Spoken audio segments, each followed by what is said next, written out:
కుక్క డ్రెస్సింగ్ చేయించుకుని వస్తుంది. చూసారా ఎంత గాయాన్ని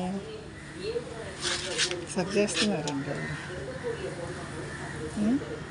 అంత కేర్ తీసుకుని ఇద్దరు మనుషులు వ్యాన్ వేసుకొచ్చారు. మా ఇంటి ముందుకు వచ్చింది.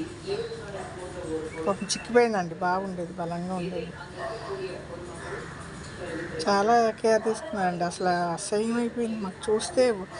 అక్కడంతా ఒక బెత్తడి లోపలికి వెళ్ళిపోయి గాయం చాలా కష్టంగా ఉండేది. చూసి షేవ్ చేసి అక్కడ మందులు వేసి ఎంత బాగా చేశారు. నిజమండి, అదేదో పుణ్యం చేసుకుంది. భోజనం పెట్టే అది ఎవరొకరు భోజనం పెడతారు రోడ్లో.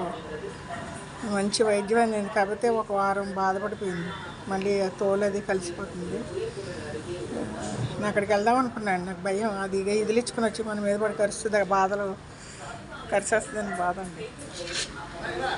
వాళ్ళు పిలిస్తే రోడ్లో చూసారు కుక్కలు అవి పారిపోతున్నాయి. ఏదండి దేవుళ్ళే వాళ్ళకి దేవుడికి చేతులైతే మొక్కాలండి.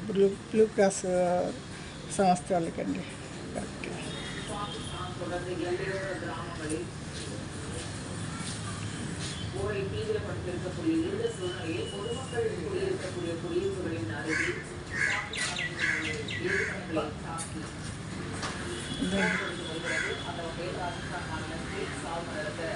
మందేశారు. దానికి నమ్మకం వచ్చింది. వారం నుంచి దాన్ని బాగు చేస్తున్నారు కదా, దాని బాధ తీర్చారు. ఆమె చూసి అంత పారిపోవటం లేదు.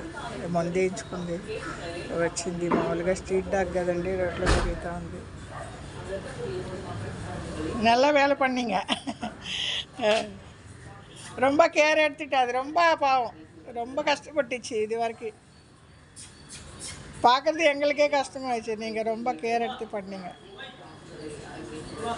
సరే ఇదండి బ్లూ క్రాస్ వాళ్ళు. ఒక సంస్థ పెడితే గొప్ప కాదండి. అందరూ పనిచేసే వాళ్ళు చూసారా ఎంత డెడికేషన్. కుక్కని క్లీన్ చేసి మందు రాసి వచ్చి వాటితో ప్రేమగా ఉండటం, అదంతా మామూలు వాళ్ళకి మనం ఏదో దూరంగా ఉండక ముద్ద అన్నం పెట్టేస్తాం కానీ ఆ గాయాలు మనం ఏం చేయలేము. మన ముందు ఇల్లు దేవుళ్ళు అండి, మన మామూలు మనుషులు. సెల్యూట్ అండి. ఇలాంటి వాళ్ళకి మనం తప్పకుండా మర్యాద ఇవ్వాలి, రెస్పెక్ట్ అలా ఉంచండి. మంచి మనసున్న వాళ్ళకి దండం పెట్టాలి. బ్లూ క్రాస్కి సెల్యూట్ అండి. అదే యూఎల్ and maintenance are sponsored by